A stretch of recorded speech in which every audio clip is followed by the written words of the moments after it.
Tanto como la vida desemboca en la muerte, mi vida, igual que un río, desemboca en la tuya. Tus pensamientos ponen el iris de mis peces y tus lágrimas forman las gotas de mi lluvia. Pensar en ti es sentirte tan cerca como el lirio siente el temblor interno de su propio perfume, tan cerca como siente sus polluelos el nido, como la estrella siente sus pestañas azules. Pensarte es encerrarte pequeñita en las manos o llevarte escondida dentro de los bolsillos. Es sentir que palpitan tus besos en mis labios y que mi sangre te habla de latido a latido. Tú inventaste palabras como cielo y ternura, vocablos como dicha, nombres como esperanza. En ti principia todo sin que se acabe nunca, porque tienes las mismas fronteras de mi alma. Junto a ti el tiempo errátil detiene su camino.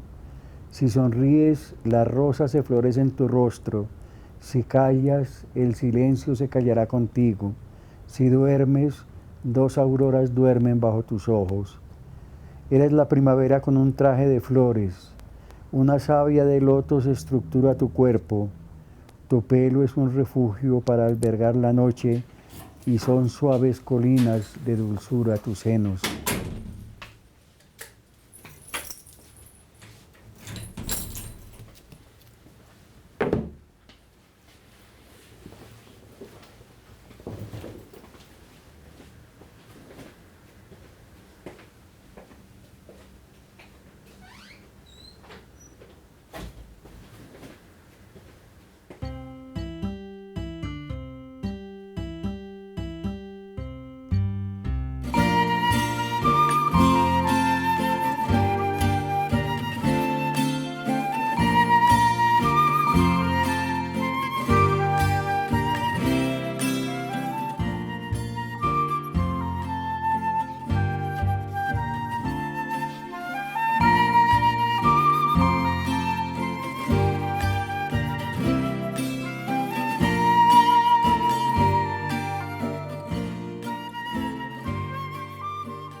Ese día hubo en Socha una especie de 9 de abril anticipado, en un enfrentamiento entre la policía y partidarios de una corriente política diferente a la del gobierno de la época.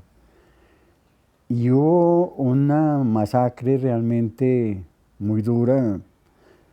Me dicen que hubo entre 15 y 20 muertos, entre otros el general Alejandro Sánchez, que era célebre personaje de la región, su esposa y su hijo, los mataron en la plaza desde los balcones de la alcaldía. Y curiosamente ese día nací yo, en una casa de campo que quedaba un poco alejada del centro de la ciudad, en una vereda que se llamaba Guitarrilla y en una casa que tenía el curioso nombre del Calvario. La finquita se llamaba El Calvario. Ahí nací yo. Mm, Nací porque mi padre era funcionario del Poder Judicial en Santa Rosa de Viterbo y había sido comisionado para investigar un delito que se había cometido en Socha. Vine a conocer Socha cuando ya tenía 25 años, estaba casado, ya tenía hijos, ya tenía una familia, y fue una ceremonia muy linda la que hicieron con mi regreso. Hicieron 3 días de fiesta, fueron todos los colegios de la región. Yo tuve que dar 3 conferencias y las tuve que dar en la iglesia porque la gente no cabía en otra parte. Entonces lo único que no hice fue subirme al púlpito, pero el resto las conferencias las di desde el altar mayor de la iglesia. Yo llegué a Santa Rosa de un mes de nacido, ahí crecí, ahí eh, aprendí a ser miembro de una congregación que se llamaba San Luis Gonzaga, por ahí a mis 5 o 6 años, porque ahí existía el noviciado de los padres jesuitas, que era una edificación, o sigue siendo una edificación absolutamente hermosa, de 6 o 7 pisos, grandísima, con capilla, con campos deportivos, con todo lo que tú quieras, con teatro, con todo eso. y había 2000 alumnos aspirantes a ser jesuitas en mi época de niño. Y ahí empecé a estudiar en un colegio mixto, que era un escándalo para la época. Te estoy hablando de hace 74 años. Y fue la época de oro de la literatura para mí, la época en que la literatura me produjo un dinero absolutamente abundante.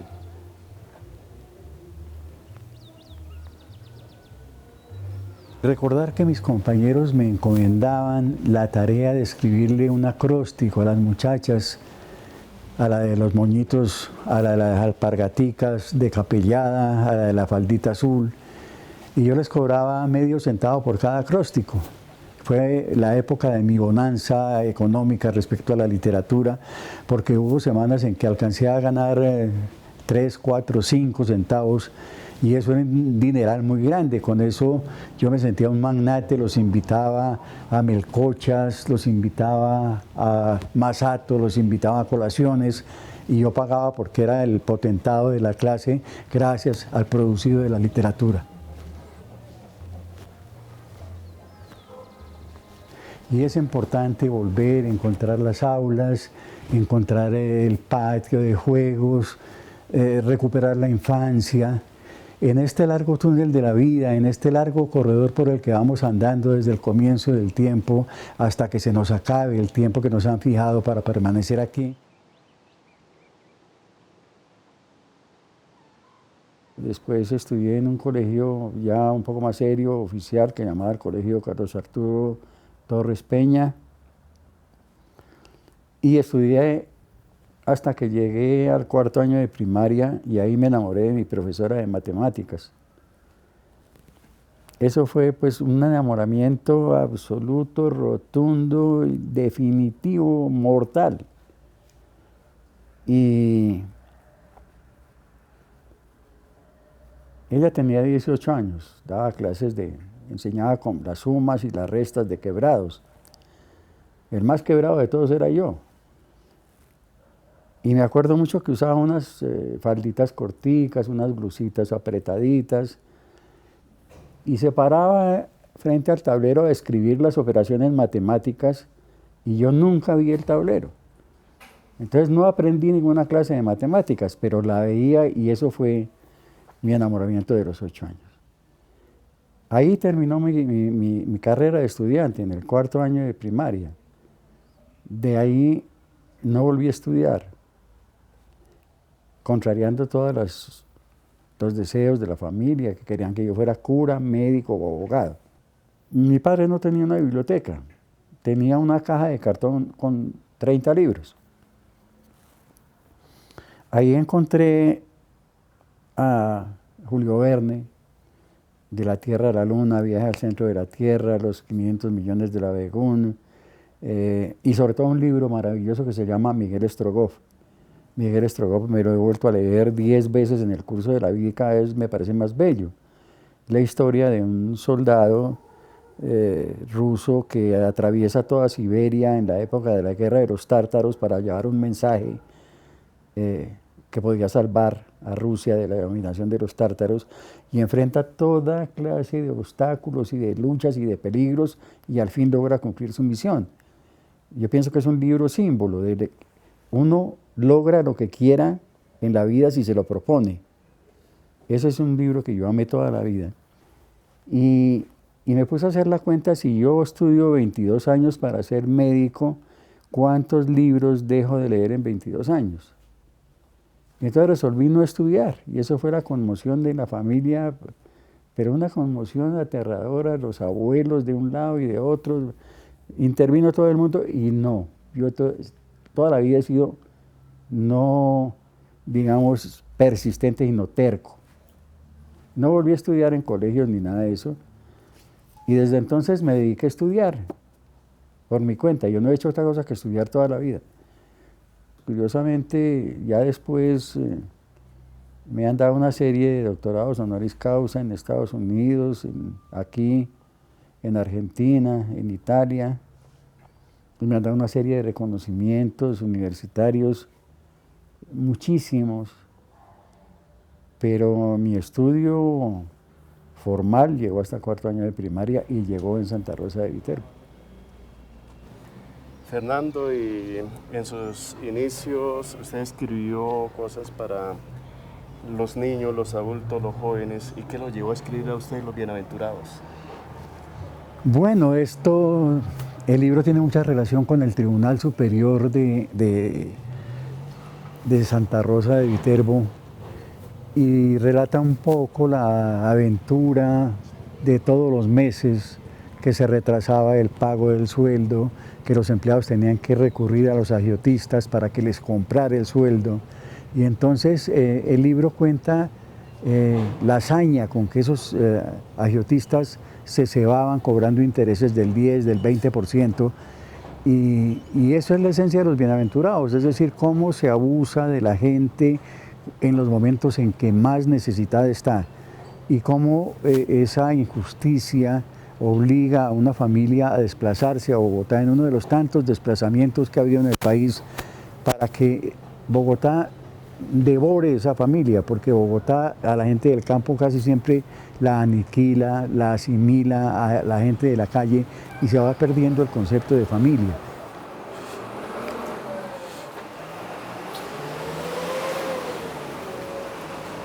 Y pedí una licencia de un mes en el Tribunal de Santa Rosa, donde yo ya estaba trabajando.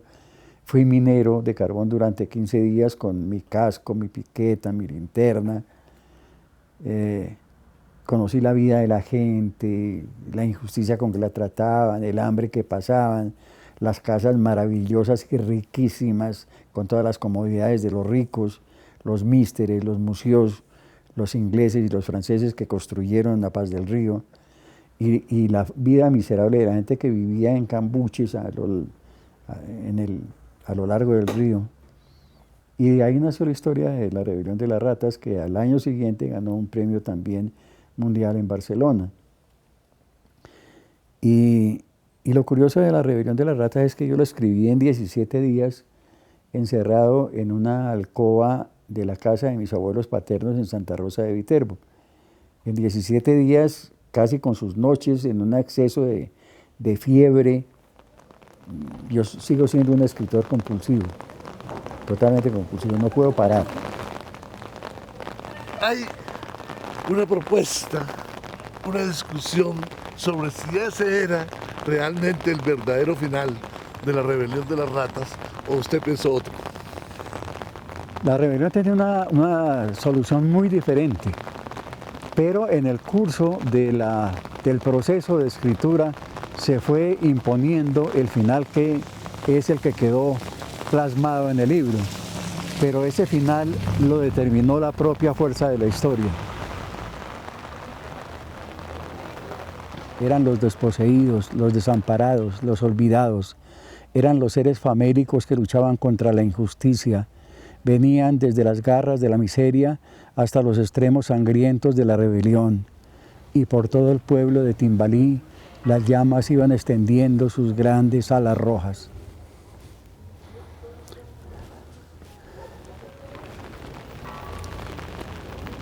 Esa novela famosa, muy reeditada en Colombia y en varias partes del mundo, Mientras llueve, ¿cómo fue esa historia?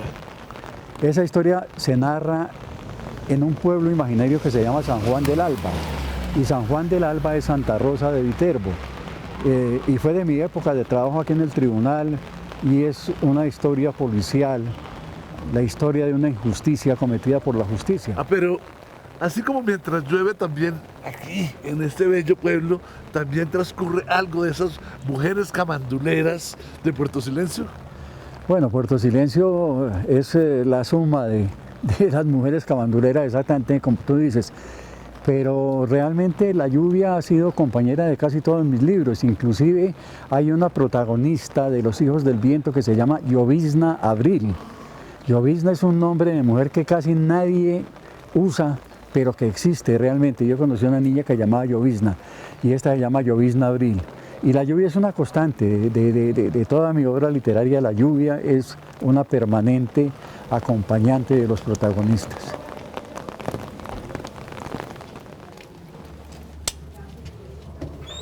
hay que empezar Mojar después de la lluvia a mojar la mirar palabra. cómo mojamos la palabra, porque el frío arrecia. Eso es María. Hola, Fernando. Le cuento que estoy muy emocionado con los 12 libros que vamos a hacer sobre Fernando y de Fernando. ¿Y cuáles son esos 12 libros? A ver, hay una serie de novelas como Puerto Silencio, Viaje al Pasado, Los Juegos de Merlina, Palabra de Fuego. Hay un libro de ensayos que llama Memorias de la Memoria, un libro de poemas que llama Corazón, escribámosle. El color del viento, que es un libro de cuentos infantiles, y un libreto para televisión, que es la primera vez que se publica un libreto de televisión en forma de libro. Se llama La amante de Rubina y está basado en un cuento mío que se titula Los días de la semana. De tal manera que es una buena variedad de obras y complementados con una obra que se llama Los autores escriben sobre Soto Aparicio, que son diferentes escritores escribiendo sobre mi trabajo y sobre mi vida. La sensualidad, también la picardía. ¿Qué otro tipo de mujer ha narrado a lo largo de su trayectoria como escritor? La mujer es el ser más complejo del mundo. La mujer es un misterio absoluto y un misterio andante. Y gracias a Dios esa complejidad y ese misterio la estructuran en lo que es la maravilla. La única maravilla que existe todavía y que existirá hasta el 21 de diciembre de este año, cuando se acabe el mundo. Bueno, eso es segundo. Fernando, usted ha escrito mucho más libros de narrativa que de poesía. ¿Qué ama más usted? ¿La poesía o la narrativa?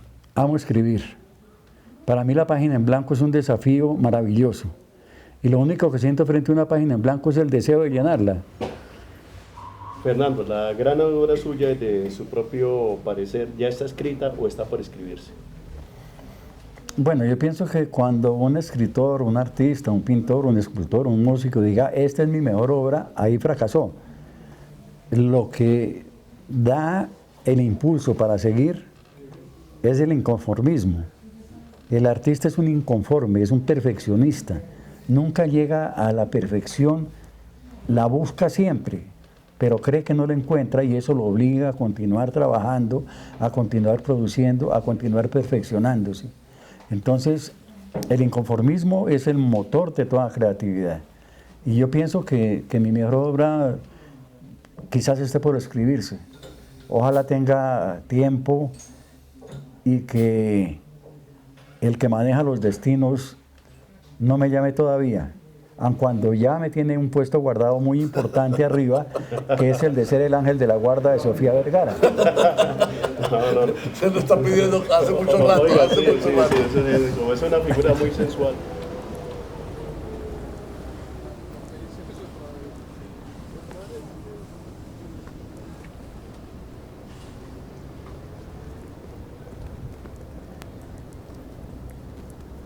A ver, te contaba que me gusta Chapinero y que vivo aquí la mayor parte del tiempo en estos últimos 50 años, porque esta plaza tiene magia, no solamente por los tolditos de los alfareros, por la gente que viene aquí a quemar las horas de la vida, por los conjuntos musicales, por los conjuntos de los cuenteros, sino porque, no sé, es uno de esos rincones de Bogotá en donde el tiempo no pasa, en donde el tiempo se ha detenido. Y además me encanta mirar la iglesia. La iglesia me devuelve a mis tiempos de vida en París. Es muy parecida a la iglesia de Notre Dame, que es el mejor adorno que tiene la islita de San Luis, allí en la orilla del Sena. De manera que es muy bella y es muy parecida a esa iglesia.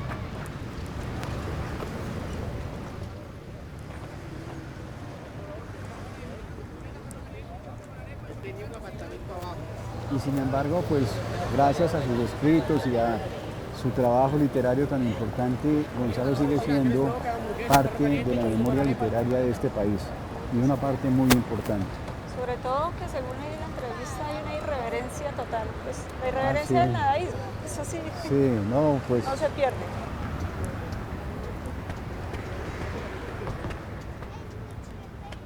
¿Cuántos años después de Oliverio Twist, de Charles Dickens, la legislación inglesa sobre la infancia cambió para favorecer realmente a la infancia?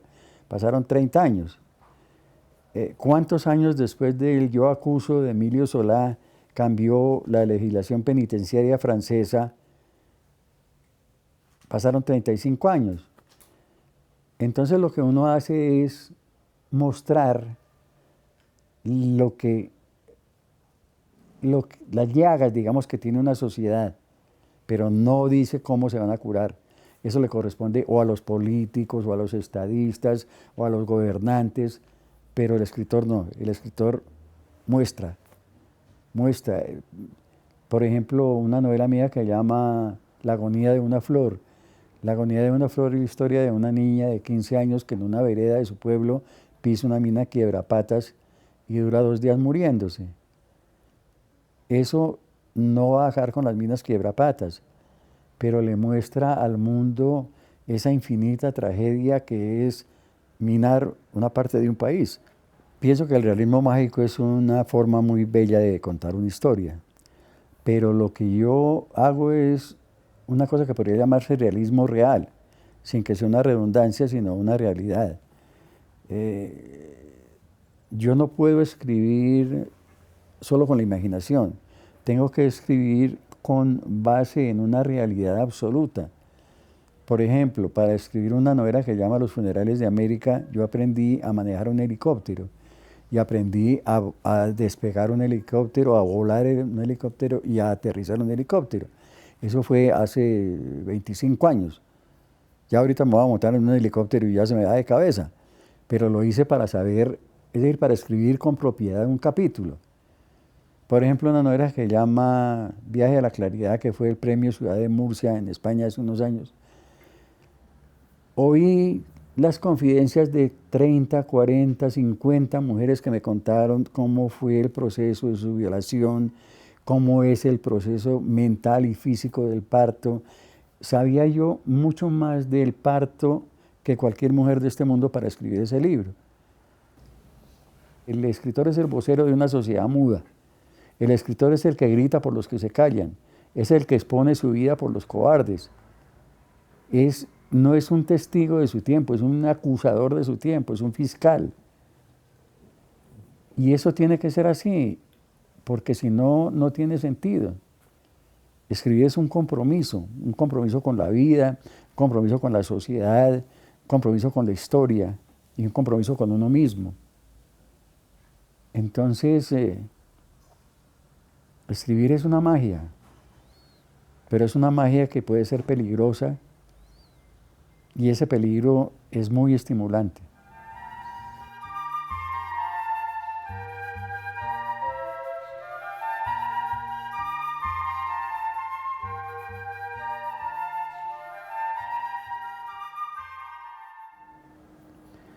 Y me comprometí a hacer para RTI una telenovela que se llamó Cartas a Beatriz, que fue la primera telenovela que yo hice en el año 70. Tuvo un éxito muy grande y de ahí en adelante seguí escribiendo durante 30 años para televisión.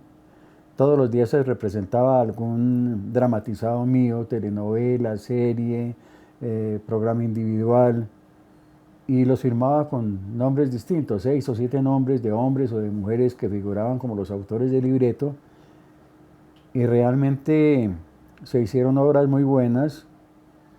Recuerdo, por ejemplo, Los Comuneros, que lo dirigió Jorge Ari Triana, fueron 30 capítulos de 1 hora para el programa de Revivamos Nuestra Historia de Eduardo Lemaitre. Se hicieron adaptaciones de obras de grandes escritores universales y de escritores colombianos muy importantes. Fue una buena época para la televisión.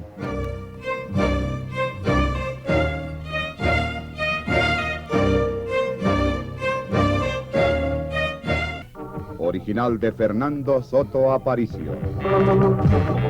Protagonizada por Raquel Hércole en el papel de Camila Fernández.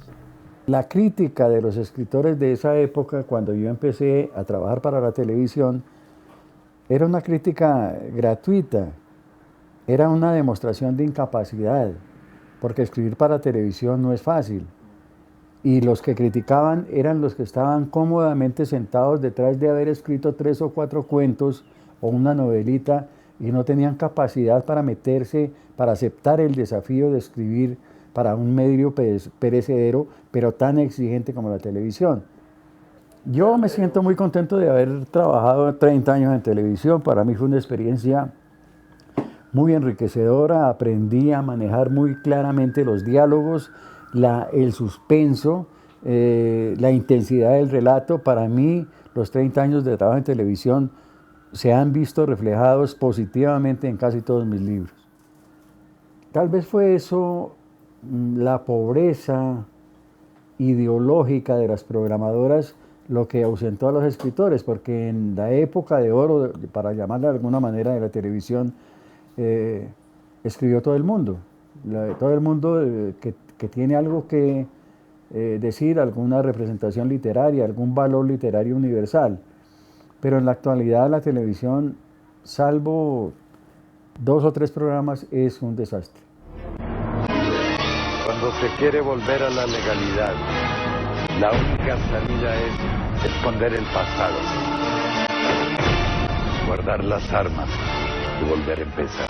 Señores, porque las programadoras están empeñadas en seguir dando en Colombia solamente droga, cuando en otras partes de Latinoamérica la televisión tiene otra temática mucho más enriquecedora, mucho más cálida, mucho más humana y de múltiple ideología.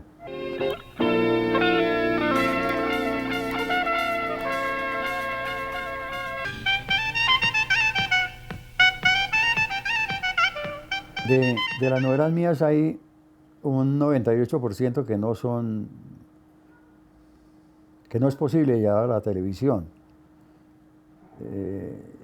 Viaje al pasado pues es una cosa totalmente excepcional. Con Puerto Silencio se hizo un intento de hacer una serie que fue un intento que fracasó. Con La Rebelión de las Ratas hicimos un trabajo profesional y muy bueno con Carl West, que era un director, o es un director de televisión muy importante que sigue viviendo en Ecuador. Hicimos 8 capítulos en las minas de carbón de Sutatausa. Con Mientras llueve se intentó hacer una telenovela y fue un fracaso absoluto porque cambiaron 4 o 5 veces de director y no se pudo hacer nada. Y las otras novelas no tienen ninguna posibilidad de ser representadas en televisión, por ejemplo La Demonia, por ejemplo La Cuerda Loca, por ejemplo Solo el silencio grita, La agonía de una flor. Todos estos libros son para pensar, para leer, para reflexionar, para cuestionar las cosas, pero no son para divertir a través de la televisión.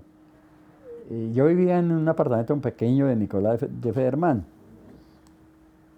Y los libretos en esa época no se digitaban, sino que se escribían a máquina sobre papel stencil y después se multicopiaban del papel. Y se distribuían, a cada actor se le daba su libreto, al sonidista, al de las luces, al camarógrafo, al director, etc. Entonces yo guardaba una copia. Y tú te imaginas lo que pueden ser, digamos, 3.000 libretos de 20 y pico de páginas en papel burdo, que era ese papel periódico. Entonces el apartamento empezó a llenarse de arrumes, de libretos, estaban metidos en todas partes, debajo de la cama. Uno abría un cajón del closet para sacar una camisa y había 7 libretos. Abría los cajones de la cocina para bajar una olla y había 20 libretos. Ya no era vivible el apartamento por ese diluvio universal de papel. Entonces yo resolví, esto ya se transmitió, esto ya no tiene sentido, voy a quemarlos, no hay más remedio. Y lo saqué un buen día a un parquecito ahí del Nicolás de Federman y quemé unos 3.000 libretos más o menos. Y lo curioso de la historia es que a los 8 días vino un representante de Venevisión, de Venezuela, a comprar libretos de telenovelas que ya hubieran sido emitidas en Colombia con éxito. Y bueno, el único que tenía esos libretos guardados era Bernardito Romero Pereiro y le pagaron una suma muy buena en dólares y yo 8 días antes había quemado todos los libretos. O sea que me pasó como Hernán Cortés, quemé las naves y se acabó la conquista.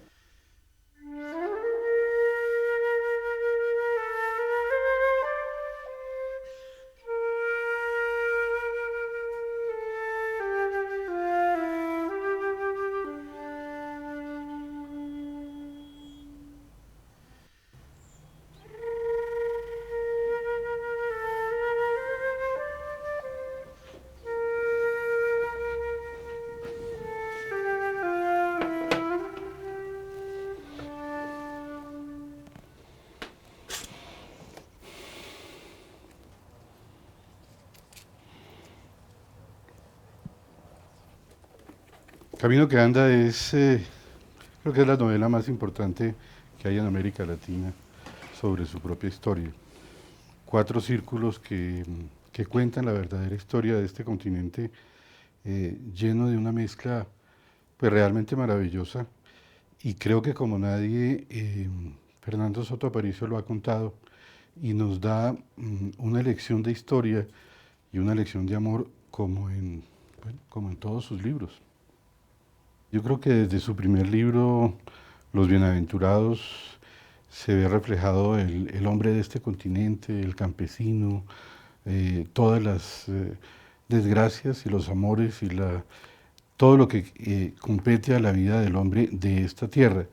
Y pues uno podría enumerar libro por libro y encontrar personajes nuestros, personajes que se repiten en Argentina o en Bolivia, o en Perú, que se encuentran en las calles de esas ciudades de la misma manera que se encuentran en nuestras calles y en nuestros campos. Como el hombre que en fin de cuentas solo es un camino sin punto de partida ni punto de llegada, y que no tiene importancia ni por su origen ni por su fin, sino por el solo hecho de ser camino y estar andando, es decir, de ser vida y estar viviendo.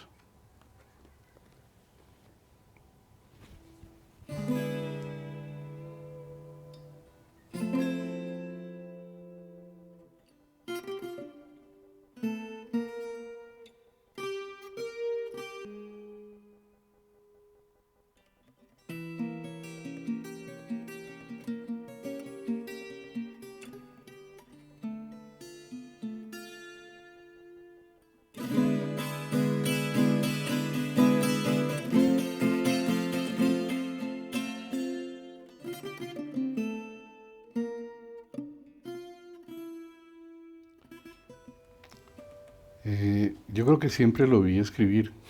Me acuerdo de él o escribiendo o pensando o creando sus personajes. Generalmente todos sabíamos que en determinado momento, sentado en una silla con una ruana, todos aprendimos a respetar el silencio, jugábamos en silencio, tal vez porque nos imaginábamos que él estaba trabajando en ese momento. Yo creo que esa es de las imágenes que más recuerdo de él y de cómo nosotros, los hijos, aprendimos como a respetar ese momento de creación. Y realmente yo digo que la infancia nuestra, porque todos fuimos unos excelentes lectores, pues fue leyendo, y a medida que se iban publicando los libros, hicimos durante mucho tiempo un bautizo como la bienvenida y la llegada a la casa de un nuevo ser, y ese es tal vez de los recuerdos más bellos que tengo pues de la infancia. Es corazón, es amor por su tierra, es amor por su gente, es amor por su literatura, indiscutiblemente, que lo ha mantenido tantísimos años creando y trabajando. Yo creo que si hay una persona fiel a todo su trasegar artístico, pues es mi padre, frente a todo su amor por esta tierra, la fidelidad a su trabajo, la fidelidad a la misma palabra, ese ser alfarero de la palabra durante tantísimos años.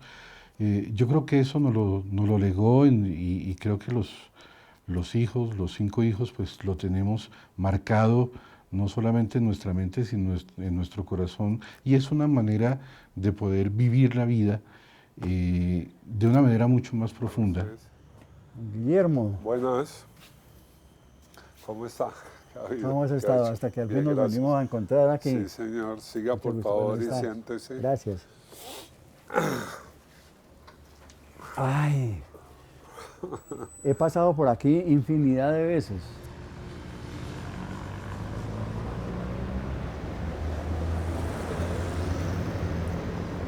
¿Qué pasó con esa novela? ¿Por qué escribió esa novela? ¿Usted conoció a Camilo Torres? Sí, yo lo conocí y cuando la muerte de Camilo quise hacerle un homenaje. Entonces el libro se llama La siembra de Camilo. Y es la historia de un pegador de afiches que se llama Florentino Sierra, que de tanto pegar afiches en los cuales invitaban a conferencias de Camilo Torres, se fue interesando en el asunto y fue aprendiendo y escuchando a Camilo y dentro de su pequeño círculo de gente de poca cultura, pero abierta a la inquietud, fue creciendo la siembra de Camilo. ¿Qué irradiaba la personalidad de Camilo? A ver, el escritor siempre vive buscando los conflictos de su medio y de su época para referirse a ellos, no para solucionarlos. El escritor no soluciona ningún problema. Los pueden solucionar o agravar los políticos o cualquier otra fauna similar. Pero uno cuenta los problemas. Entonces, dentro de esa búsqueda permanente de temas marcadamente sociales, que son la mayoría de mis libros, las teorías de Camilo eran muy coincidentes con mis ideas. Entonces, como le digo, fui un oyente y nada más. Y es una lástima que ese libro no se haya reeditado, cosa que, como le contaba, pasa con otros libros míos. Por ejemplo, Vive el Ejército, que ganó el premio de la Casa de las Américas, y después de la edición cubana lo silenciaron y sigue estando silenciado. Y El hombre creó a Dios, que también lo vetaron todas las iglesias. ¿Usted tiene algunos escritores de esa clase que consulta, que usted siente que le han ayudado a escribir? Para mí el libro básico, el libro que me convirtió en escritor, es Los Miserables de Víctor Hugo. Curiosamente después vine a saber que también fue el libro que convirtió en escritor a Mario Vargas Llosa. Para mí fue un hallazgo impresionante ese libro y yo lo leí cuando tenía entre 8 y 9 años. Después ya de mayor lo he leído varias veces. Estuve en una misión diplomática en Francia 3 años y conseguí el libro en francés en una edición casi original, una edición príncipe, y para mí fue una alegría inmensa. Ese libro es mi libro de cabecera. Entonces, es el libro básico para mí. Y también podría contarle que otros dos de mis autores preferidos de esa época, de la época de mi preadolescencia, fueron Julio Verne, sobre todo una novela que se llama Miguel Strogoff, que es la historia del correo secreto del zar entre Moscú e Irkutsk, y los libros de Vargas Vila. Yo los leí a la luz de una linterna debajo de las mantas porque estaba prohibido, y el que leyera a Vargas Vila quedaba excomulgado automáticamente. O sea que a mí me excomulgaron antes de hacer la primera comunión, lo cual resulta bastante paradójico. Precisamente, maestro, aquí tengo una edición de Los Miserables. Siempre hay una edición aquí en la librería, porque una cosa interesante es que, a pesar de que es una novela bastante voluminosa, generalmente vienen 2 volúmenes o más, es una novela que todavía sigue siendo consultada por muchos lectores, y sobre todo hay mucha gente joven que todavía siente ese interés por conocer la novela. Sí, a mí me parece que es una novela capital de la literatura universal de todos los tiempos.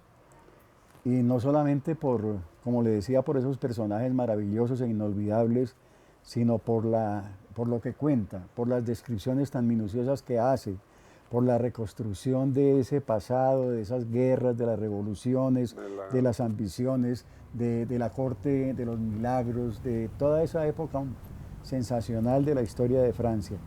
Y para mí sigue siendo cualquier edición de Los Miserables, cualquiera, en francés, en inglés, en español, en cualquier idioma, absolutamente sagrada. Muy amable. Hasta luego, César.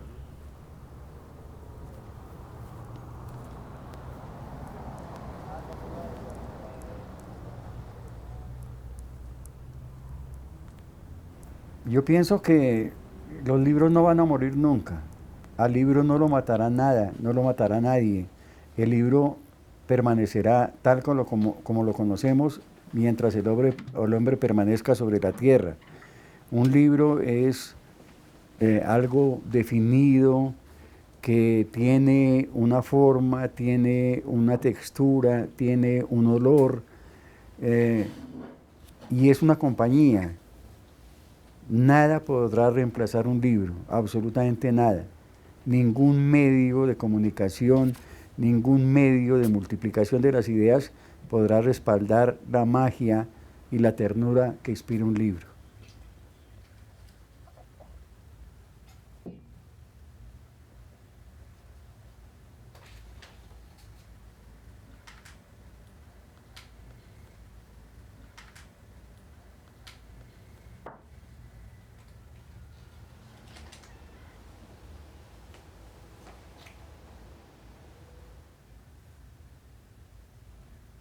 Pero también la memoria nos cuenta las derrotas, la vacilación y la desdicha.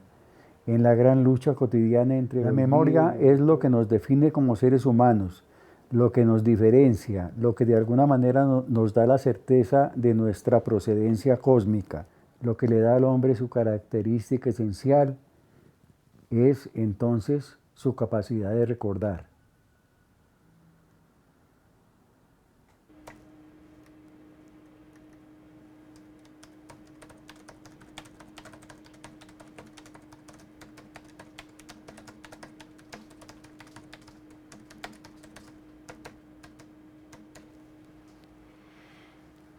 Bueno.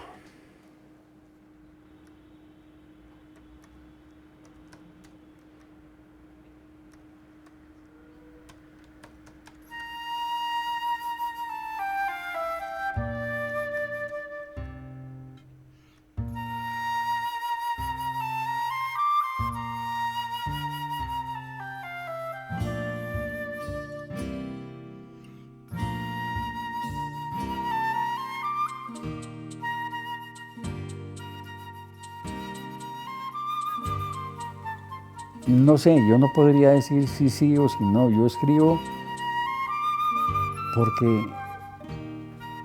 porque si no escribo me muero. No es que escriba para vivir, sino que vivo para escribir.